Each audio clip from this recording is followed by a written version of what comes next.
તો બધાને જય શ્રી કૃષ્ણ અને જય માતાજી।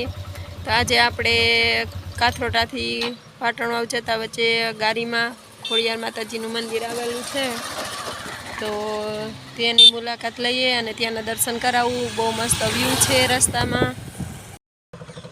સામે દેખાય ઓસમ હિલ છે, એમાંથી ઝરણા મંદિરની આગળ થઈને અહીંયા આવે છે।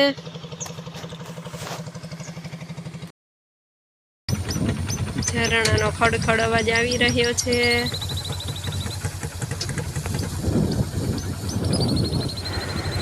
આ મંદિરે દર વર્ષે 7-8 દિવસનો હવન અહીંયા કરવામાં આવે છે અને આજુબાજુના ગામવાળાનો જમણવાર સતત ચાલુ હોય છે, એટલે અહીંયા જમણવાર રાખવામાં આવે છે। એવા મોટા બનાવેલા છે જમણવાર માટેના, અને મેળા જેવું આયોજન કરવામાં આવે છે।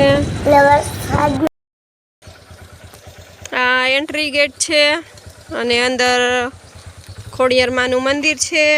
આગળ ખૂણો છે, ઓસમ હિલમાંથી પાણી અહીંયા રેસ ફૂટી ગયા છે, એ પાણી અહીંથી આવે, આગળથી ઝરણા ચાલુ છે। ગેટનું કામ ચાલુ છે હજી। એકવાર અવશ્ય આ સ્થળની મુલાકાત લેજો। બહુ મસ્ત ઝરણા અને પાણી છે।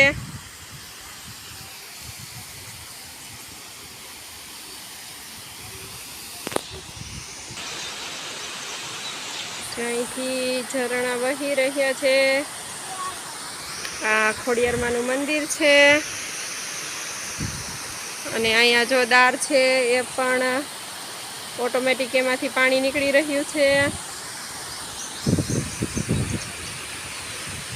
બહુ મસ્ત મંદિર છે। આ સ્થળે આવશો એટલે તમને બહુ જ શાંતિનો અનુભવ અને કુદરતી વાતાવરણ ફૂલ તમને મળી રહેશે।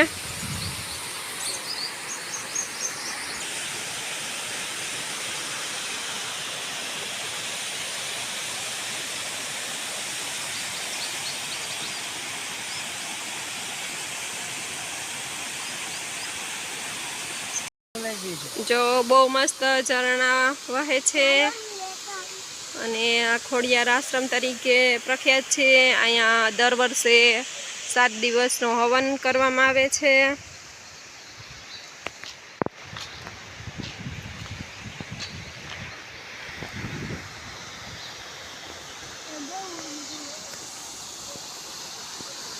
હવે આપણે ખોડિયાર માતાજીના દર્શન કરી આવીએ।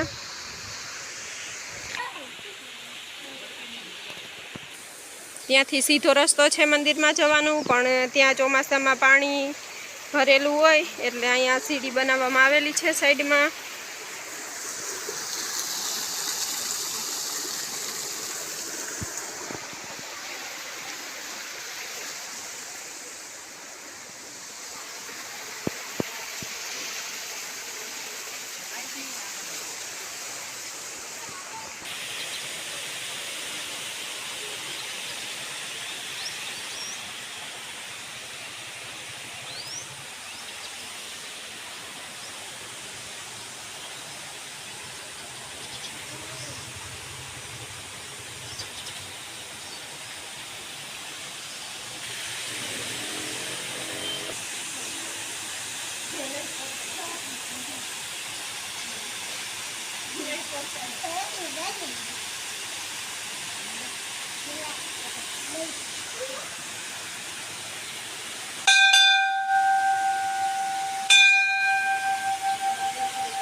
એક વખત અહીંયા ચોર પણ આવેલા માતાજીનો હાર ચોરવા માટે।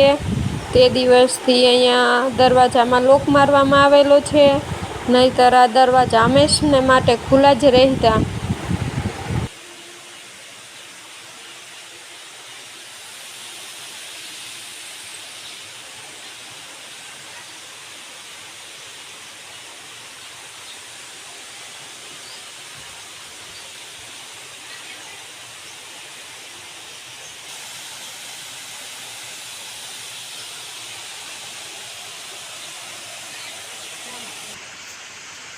મૂર્તિ પ્રાણ પ્રતિષ્ઠા તારીખ 7/6/1995 ને બુધવારના છે।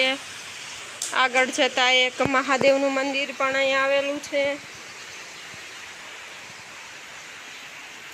એમના મહાદેવના તમને દર્શન કરાવું.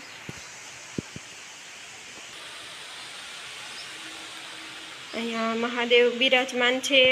આ મંદિર ગામમાં હતું પણ અમુક તકલીફોના હિસાબે પછી અહીંયા લઈ લીધેલું છે મહાદેવની મંજૂરીથી.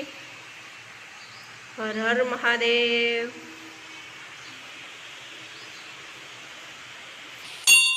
બહુ મસ્ત જગ્યા છે, નેચરલી ફૂલ નેચરલી છે.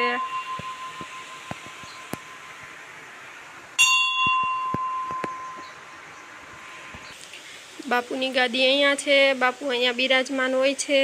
અત્યારે બપોરનો સમય છે એટલે કદાચ જમવા માટે ગયેલા હશે. અહીંયા ભક્તો બેસી શકે એવી વ્યવસ્થા છે. બહુ મોટી જગ્યા છે.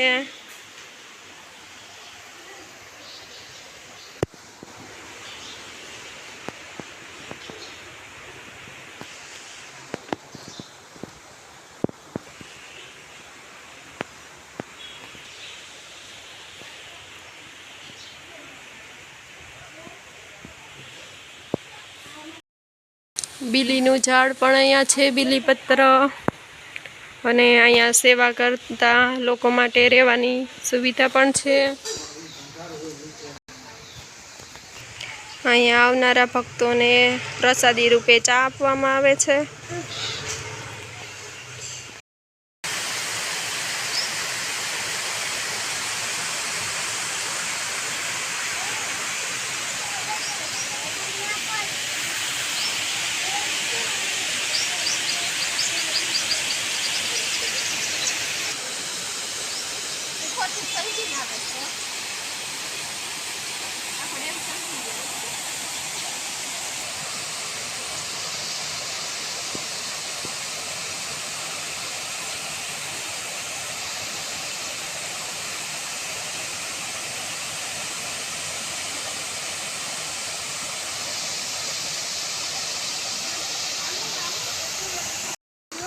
અહીંયા વ્લોગનો એન્ડ કરીએ છીએ. ચેનલને સબસ્ક્રાઈબ ના કરી હોય તો પ્લીઝ સબસ્ક્રાઈબ કરી લેજો. ગમે તો લાઈક એન્ડ કમેન્ટ કરજો અને શેર કરજો. જય ખોડિયારમાં. સબસ્ક્રાઈબ કરવાનું તો ભૂલતા જ નહીં.